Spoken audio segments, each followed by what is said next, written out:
Welcome, Your Holiness Hehpsehboah. I'm delighted to be able to speak with you today. In our world today, we have hatred, wars that embroils us every single day.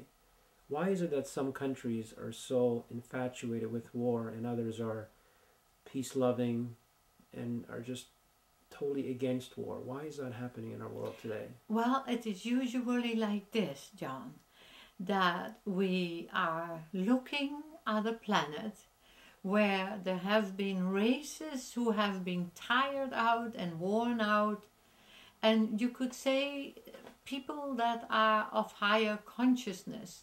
Some people maybe also of fear, but they experienced war of the worst kind, and they are less likely to be participants in war because they are seekers of peace. Even though we see a country as the United States of America, who proclaims itself to be a peacemaker, it never has brought democracy anywhere in the world. And it seems to be a country that is Bilderberg controlled, and the people who have emigrated of old times to war, from war-torn countries, from war-torn areas, have become also very much a me society and are very much egotistical. So when they come to that place and they have no longer concern about the planet, because they never have enough, how many cars does a person need? How many houses do you need? There are people upon the planet here that have 26, 28 mansions and houses. What for? Isn't one abode or maybe some cottage enough for a person? Why do they need?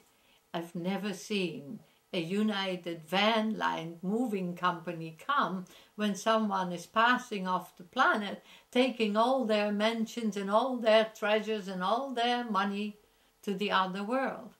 And it is a sadness. I think we need to raise the consciousness of humanity so that they become more concerned and compassionate.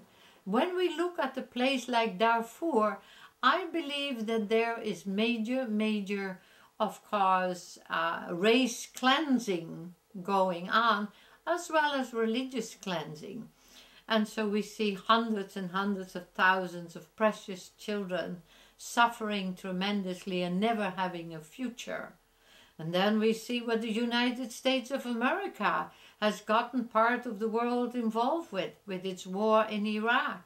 They invaded Iraq. It doesn't matter what anyone says. But the people of Iraq are heartbroken, and thousands and hundreds of thousands will die within the next 100 to 200,000 years of depleted uranium, of terrible cancers. They seem to forget that this water from the desert when there is rain, or even the depleted uranium, works itself through the desert sands and ends up in the aquifers, so spreading the depleted uranium, whether to Egypt, to Israel, or wherever neighboring countries, Syria, wherever, it doesn't matter. Also clouds, John. Don't make ever the mistake that clouds will not take this stuff either, from country to country, from place to place around the planet. We must stop the planet of suffering and give a future to all the little children. We cannot be Bilderbergers and never have enough. With all the war going on around the world, what is our biggest threat? Depleted uranium, greed, war, and most of all, New World Order, New World Government. And the New World Order government was tried out during Hitler, it was tried out in Russia, and now they have perfected it, and they will chip the people and take totally your freedom. Haven't you noticed, John, all the cameras on traffic lights, on street corners? What for? Why do you need to be spied out? If you are a good human being who does good thoughts, good deeds, good action, no killing and good justice, bring about change, and it will all end.